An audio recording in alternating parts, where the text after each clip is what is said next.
Welcome to the Salt Strong Fishing Podcast.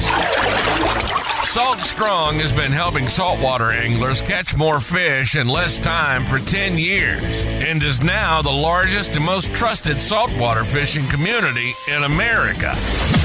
If you want to catch more saltwater fish, then keep listening. If you want to speed up your fish catching results even faster, then join the private insider community at saltstrong.com. Here's your host, Joe Simons. Like diamonds.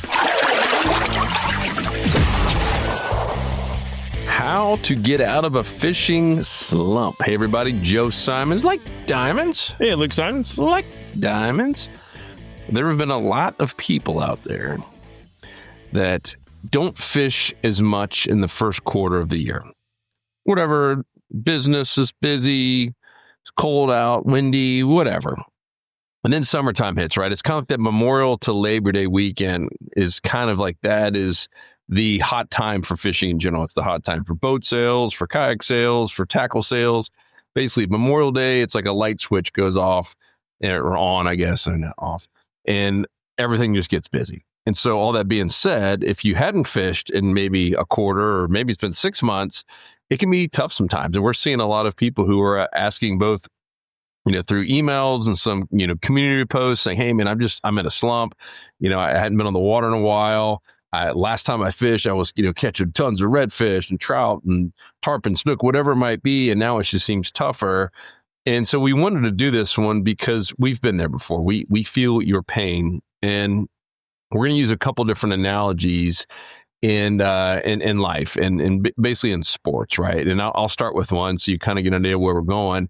If you were a good basketball player, whatever, high school basketball player, collegiate, whatever, even pro, and all of a sudden you're just having trouble hitting the basket, like getting 2 points, 3 points, whatever it is, what would you do if you were in just a massive slump? I don't think you'd start slinging balls from half court, right? No, you'd start moving up. You might go to the free throw line and start shooting some easier buckets. You might go do layups if it's really just that tough. My point is, you don't go to like the hardest thing. You go to the easiest thing and you work on the foundation. When I played baseball in high school, I had this rut I got in for a curveball. I could not hit a curveball to save my life. I went through this massive rut and it was in my head. All the pitchers knew it going against me. Like, man, this guy can't. He can cream a fastball, but a curveball, he's going to whiff on it every time. And guess what my coach did? He didn't get in the pitching machine and turn on curveball at 92 miles an hour and try to see if I could hit the hardest one possible. He's like, no, I'm going to slow this thing down. So slow it seems silly, but I want you to be able to see the seams on this ball and predict exactly what it's going to look like and where it's going to go. So once again, working on the foundation. And I did that over and over again until it just seemed easy. I was crushing it. And then he slowly started speeding it up to the point he could go at full tilt on a curveball. And I was crushing it because I was dialed in. I had my confidence back. I knew I could do it. And so to me, and Luke, I know you agree with this, the same applies with fishing. And there's different levels, obviously, just like if you're a pro basketball player, you might not have to go up and do little quick layups. So it's all going to depend on where you're at. But the lesson is go back to the basics, get the confidence back. Sometimes just as simple, like even on the bass fishing, I live on a lake. And if I haven't caught a bass in a while, instead of going out and trying to catch a 10-pounder, I'll go back to bluegill and just catch them till I'm dead tired. And there's something about it. I don't know what it is, if it's just the confidence or just feeling the tight lines where all of a sudden something just happens and then the next trip is epic again. Are you feeling me? Feeling the flow? Yeah, so there's really two factors at play. One is that, right, to go back to the basics. And number two is to understand the fish biology. Summertime is the time when, even if you're not fishing a lot, summertime can be really tough, especially in the heat of the summer. And I'll even say, especially for a lot of live baiters. That was a mistake that we made as live baiters, where we were spending the early morning hours, the twilight, which is by far the best bite. We were spending that catching bait. And then we were duking it out at the tougher time, which is in the middle of the day when the fishes aren't as aggressive. So we're going to talk about fish behavior as well as just simplifying it down to make sure that you never get skunked. That you literally can get to the point where you never get skunked as long as you plan ahead and as long as you keep it simple. Again, the biggest mistake a lot of people make is they have like 2 tackle boxes worth of stuff and you get confused. Keep it simple. And we'll reference our fishing school. And simplicity is really the core theme there. It's all about, having the core essentials and only that, no fluff as far as equipment, and then get really good at knowing where the feeding fish are most likely going to be. Because if you can do that properly, you do not need 3 tackle boxes full of stuff. You just need like 1 tackle tray, and that should keep you covered for really most of the season, for that matter. That's it. So, where do you want to start first? It's the foundational pieces. I mean, you hear some of the best coaches of all time, professional, coaches, and what did they do? They started with the basics. Who was it? Lombardi, whatever, that started off having the guys tie their shoes perfectly. And they're like, why are we doing this, coach? He's like, if your shoes aren't perfect, you ain't going to play the bass. Like, we're starting with the foundational basics, understanding the fish biology, keeping it simple. I think that's one of the better lessons learned, because what you and I did, and I think what most people do when they get in that slump, they do the opposite of keeping it simple. They start buying more stuff, and then they take out the entire kitchen cabinet with them, and they're trying to throw everything possible to get that bite, right? Yeah. And again, in the fishing school too, I'll pull it up in a second. It is just laser focused on, number 1, finding the fish. Talks about positioning to make sure that you don't spook the fish before you can get a bait or lure to them. And then just the bare bones essentials, what you need to have to get these fish to eat. So where should we start? At the very basics, just never get skunked again? Let's do it. Yeah, start with the basics. All right, the so foundation. Never get skunked again. It's really about, and this is the one where you just keep it super simple, and literally the equipment you need, best of all, it is the cheapest equipment possible. You need some basic hooks, and we go through these in the fishing school. Obviously, the size depends on the shrimp. So basically hooks, weights, and live shrimp. If you don't have live shrimp, frozen shrimp's cool. Or you can go to the grocery store and get the peel and eat shrimp. Whatever you don't use, you can be eating while you're on the water. It works good for fishing. But the key thing, though, is to find some deep structure with some current flow. If you have deep structure and current flow, ideally multiple forms of structure, but if you have those 2 things together, especially if you're close to the big water, whether you're close to the Atlantic or close to the Gulf, there's going to be a lot of fish down there. It is shocking how many fish are not. Let me go show you this course. And that's usually footage to share with you. It is mind blowing how many fish are down there. And one type of structure that has that in most places, regardless if you're in the Carolinas or in Georgia or Texas or Florida, are bridges or massive, piers with dock pilings. You're gonna, in deeper areas, you're gonna have some sort of post or pillar or something with some sort of structure, and you're gonna have current flow. Yeah, can you see my screen? Yep. Yeah, so we're going to go, this is broken up to beginner, intermediate, and advanced. The beginner is really just to never get skunked again, right, with bare bones essentials. And this really just talks about going through and fishing bridges. And here is a video where we actually go and do it. But right here is some underwater footage that shows the actual, let me turn the audio.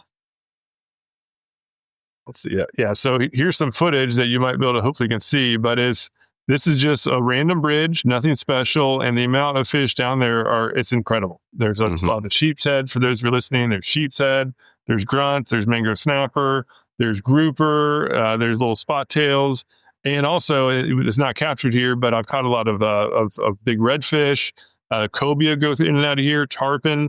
When you fish a bridge, there is really an endless amount of fish you can catch.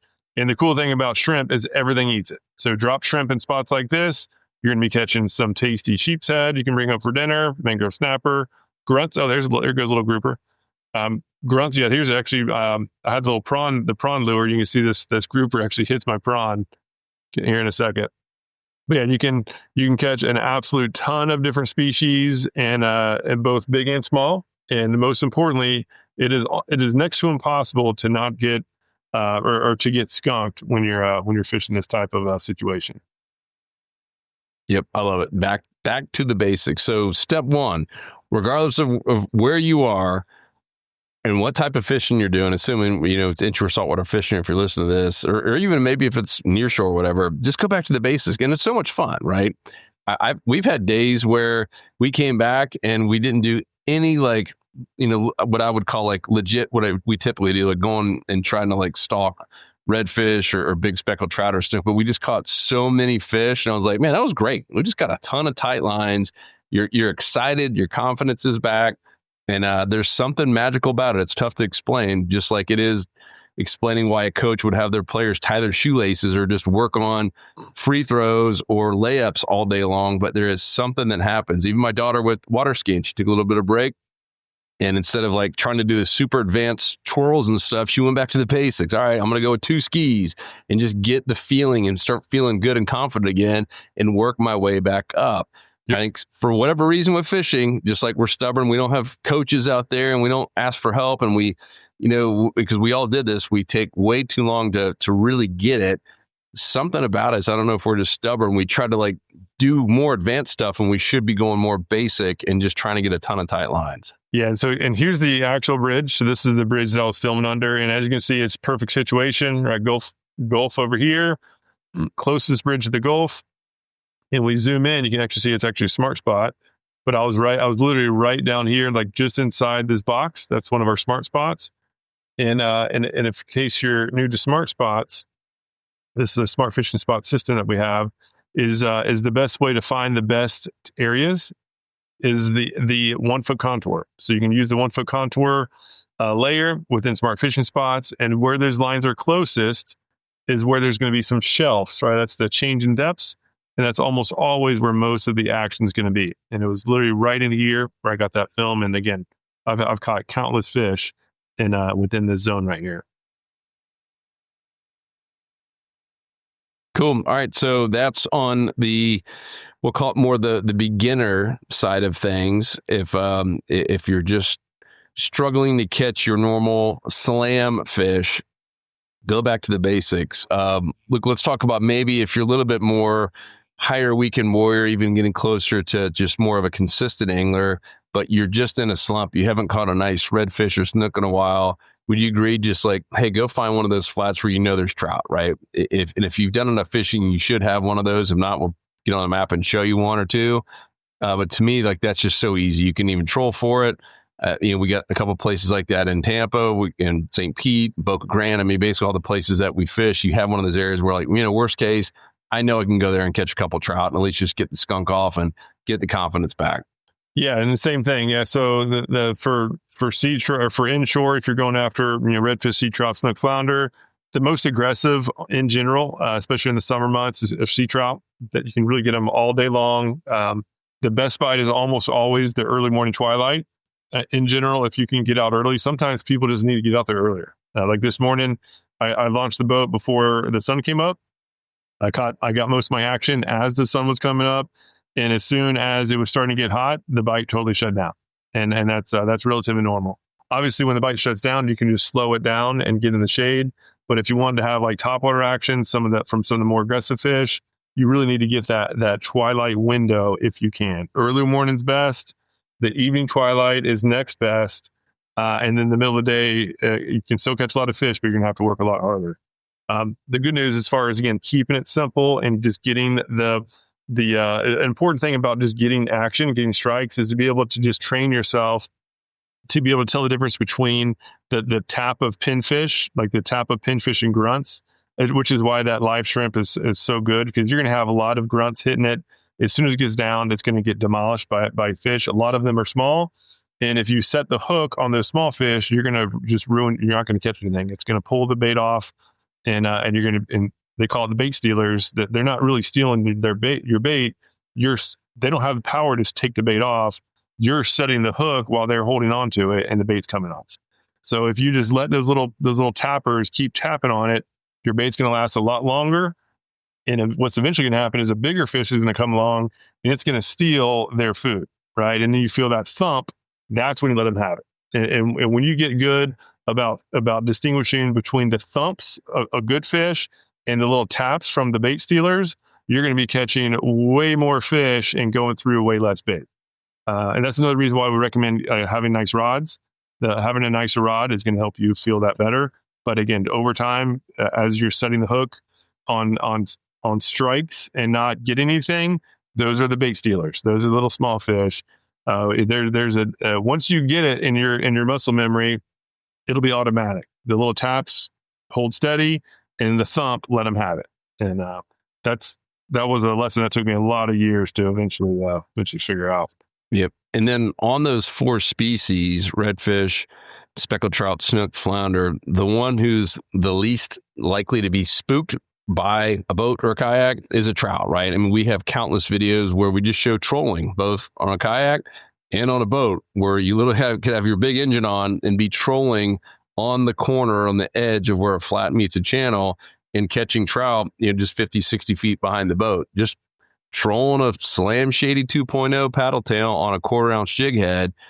That, to me, that's just one of the easiest things to do. We do it with kids, do it with spouses sometimes if they don't feel like sitting out there in the heat. Cool. We'll drive around and enjoy the day and get a little bit of a breeze and just have the rods hanging off the side. And it's fun. And when you're moving like that even a 14, 15-inch trout feels like a monster hit because of the movement. Yeah, and the cool thing about this is a lot of the flow is in the summertime. Again, it's all about dissolve oxygen. Basically, as the water gets hotter and hotter, there's less dissolve oxygen.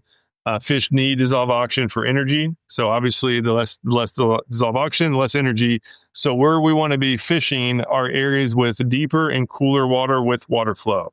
And so that makes everything so much easier, because now, right, if we want to go to, have the guaranteed catch at bridges, and then we want to try to start experiment with some lures, we don't have to go make a 5-mile run. We literally just go to the closest little shallow bank that touches the main channel. And so this is, again, another smart spot. I've caught countless trout over here. It's literally all year long, and spots like this are going to have trout. Let me go ahead and take this off so we can I can show you some details. This is, again, that smart spots layer that really kind of dumbs it down for you. But for those who are just using satellite maps, look for spots like this. And this is the perfect situation, right? Whether the current's coming in or when it's going out, the water flow is going right up along the edge of this grass flat. And again, same thing as before. We need to have structure. We need to have some current flow. And now we don't necessarily need that deep water. We want to have the transition where it goes from shallow to deep. Shallow meaning, 1 or 2 feet down to about 5, 6 feet. That's generally where the trout really like to hold. And they love holding in spots like this. We call it camo bottom. When this bottom from the satellite imagery looks kind of like camouflage, that's when you know there's very likely going to be a lot of trout. And again, bonus points if that edge is right up against a channel that's 10 feet or more in depth. We know there's going to be cool water flowing through here. That water is going to be pushing a lot of food, and those predator fish, trout especially, but also there'll be some redfish in spots like this. I've got a lot of snook and up here closer to the shore. I've seen a lot of big tarpon coming through here. There's just a very it's one of those food highways that we talk about. Whether you're trolling or drift fishing, light bait or lures, it doesn't matter. I personally find it best to use a small jig. So this is the Slam Shady 2.0 on a 1/4 ounce jig head is by far my favorite lure for getting out of a slump. Everything eats it. It can fish anywhere from 2.5 feet of water down to about 6 or 7 feet of water very easily.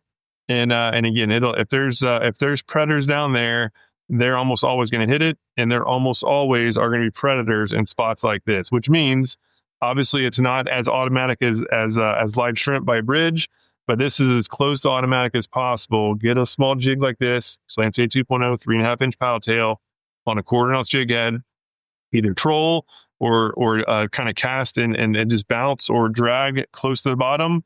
And again, the odds of not catching something are very small. And you can catch some really good fish. A lot of big trout are holding in zones like this. And a lot of bycatch will be Spanish mackerel, every once in a while redfish and snook if there's some land nearby. And again, chances for getting tarpon, cobia, permit, pompano, all sorts of stuff. Love it.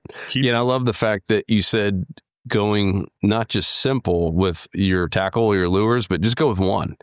I mean, you've done that multiple times. You did that back in the tournament days where you said, I'm just going to literally take one lure. And I mean, you could take a 100 pack if you want, but just only have one option. And that way you are more focused on what's going on around you. You are more focused on finding the 90-10 zone and trying to understand the biology of the fish versus always thinking about having to retie or, be down looking for your next rod. I remember one guy was posting about being in a slump and someone said, hey, like, well, what are you using? And he's like, oh, well, I started off with top water. And like, well, that's probably mistake number one. If you're in a slump, I wouldn't start with top water.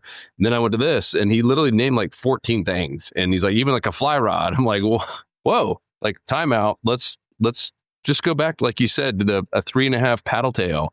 Top water is really fun, but if you're in a slump, I would not start with top water.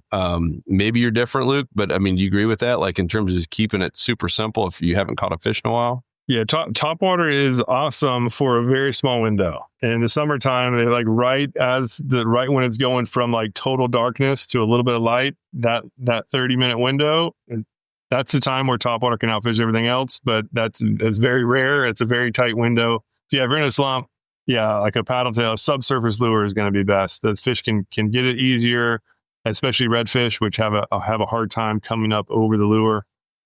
So yeah, I would have to agree. But during daylight, especially, and in general, you need. And this is a mistake that we made for many years, and I see it all the time, especially with newer members who haven't yet gone through the fishing school. Is you need to be trying out more spots than lures. Yeah. So many people, similar thing. Hey, like they got skunked or only caught like some catfish or whatever. And we'll go say, hey, like, tell me what happened. Like, what'd you do? And like, yeah, I went to I fished for 6 hours and I tried these 2 spots and I went through this lure, boom, boom, boom, boom. Or like, wait a second, 6 hours and 2 spots and that's the mistake. And so in general, if the spot isn't showing life, if I just want to go out and catch fish, I'll have 2 setups. And this is getting out of slump setups. Number one, a small bait fish imitation, and then a small shrimp imitation.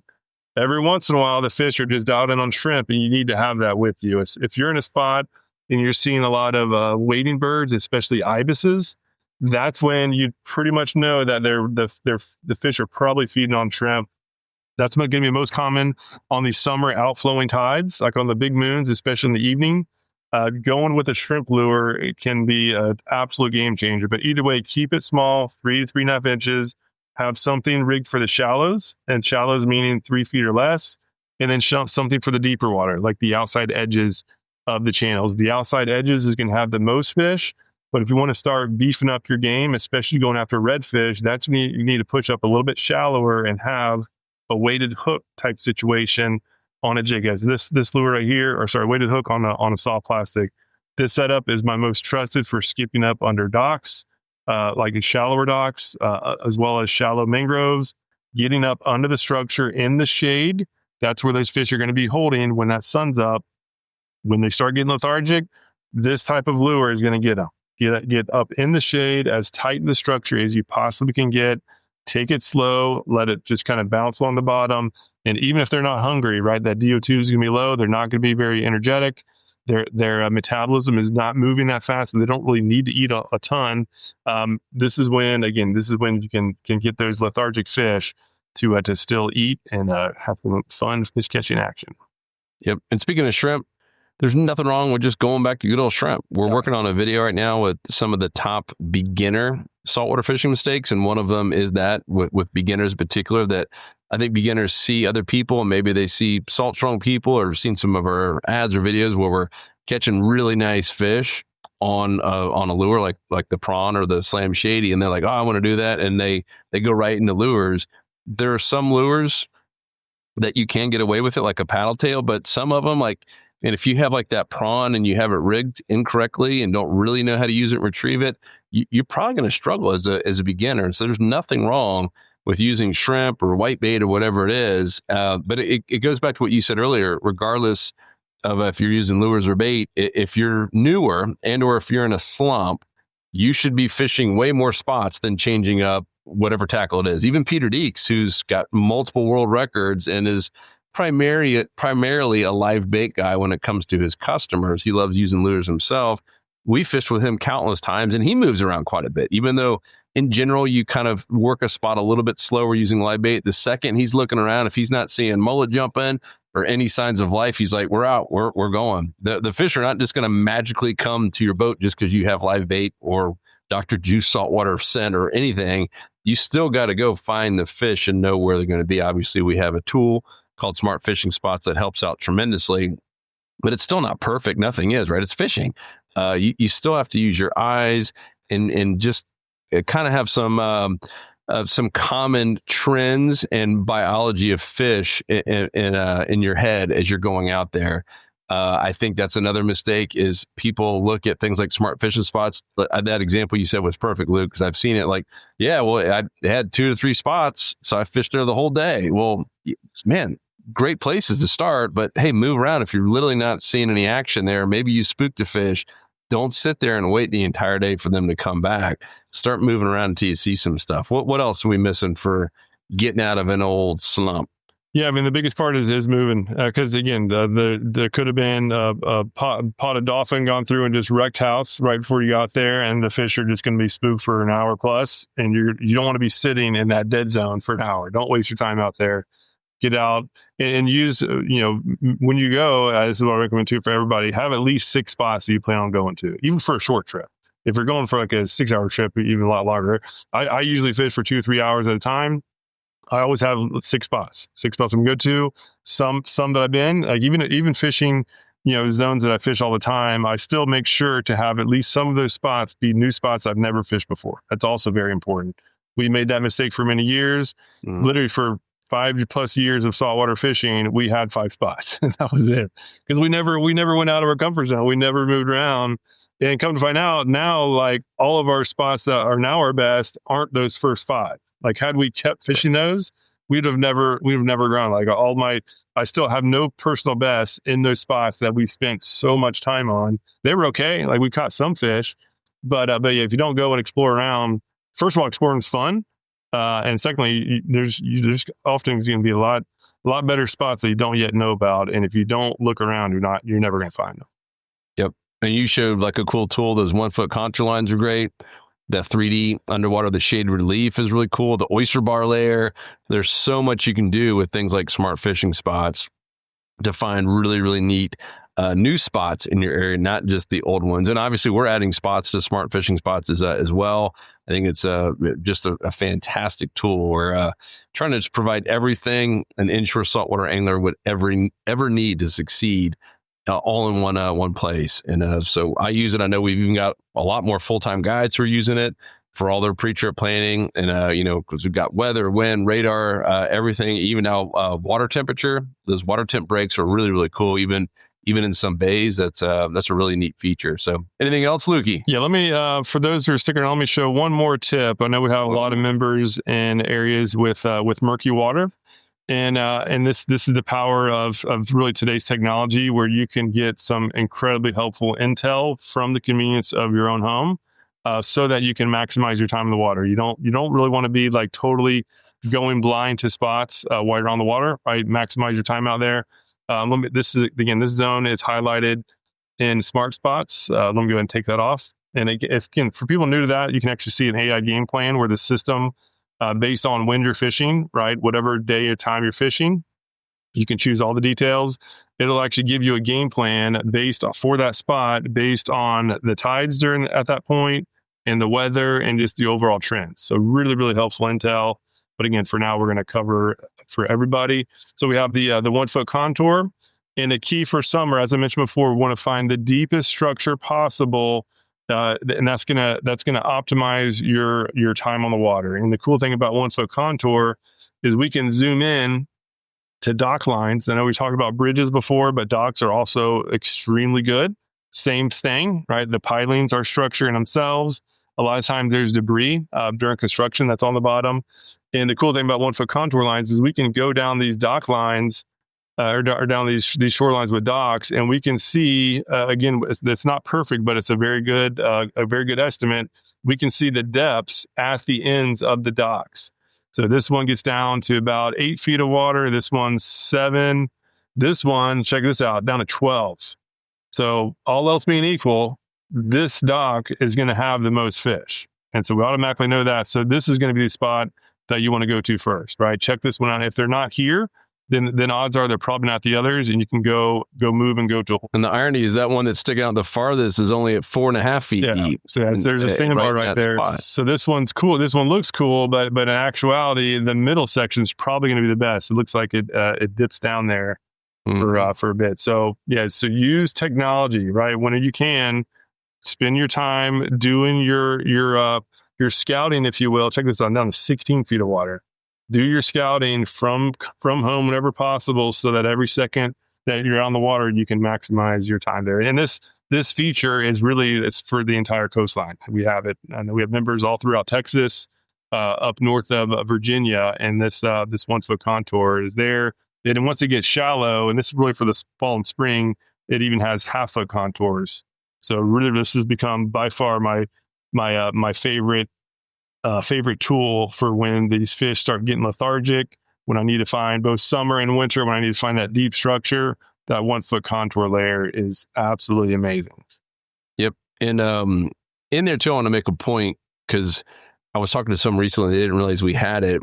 When, let's just say you were on that example there and you saw those docks, you can go to tools and then waypoints and create a new waypoint and drop it anywhere you want. It tells you the exact GPS spot. You can go name it. It's unlimited. Like, we have some members with 1,000 of these things, and you can export it to your fish finder. You can just keep it there on your phone.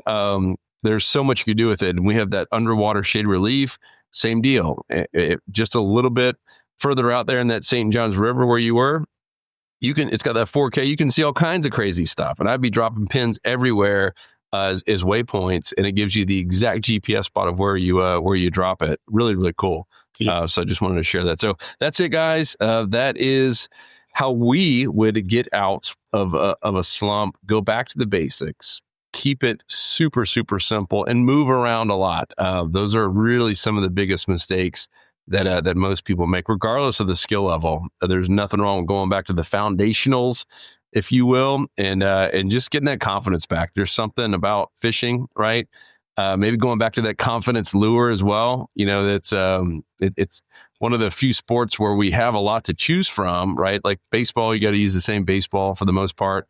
You use the same bat, same glove. But we have so many options on how we're going to go out there and attack, meaning going fishing. But man, so often we catch some of our best fish with that confidence lure. We catch the most fish with a confidence lure or bait. If you're into bait, go back to that. There is nothing wrong with it. And again, best by summertime, early morning. That's when you can actually move fast. But once that sun's up, especially when it's hot, call it low and slow. That's when you need to get your baits or lures on the bottom, slow it down, and ideally find some shaded structure with current flow.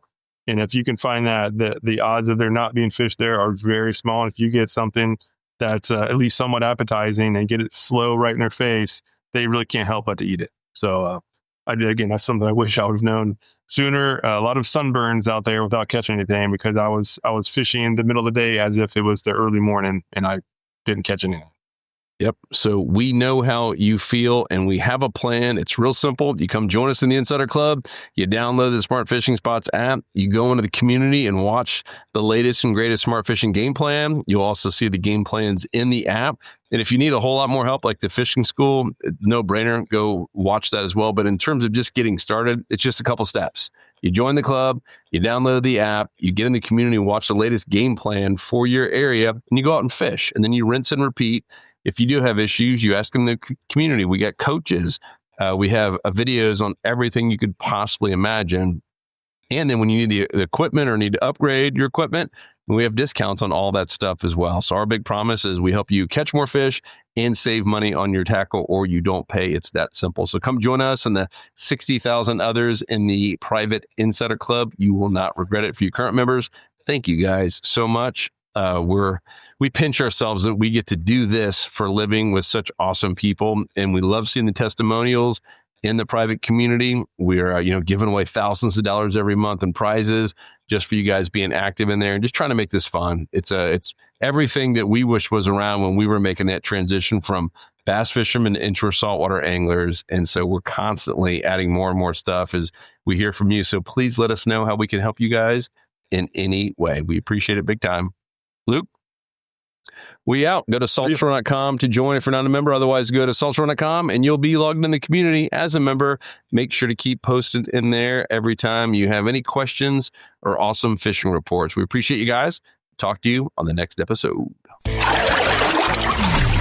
Want more fishing tips, shortcuts, and tools so you can catch more fish per trip? Then head over to saltstrong.com now and join the movement. Tight lines, and thanks for listening.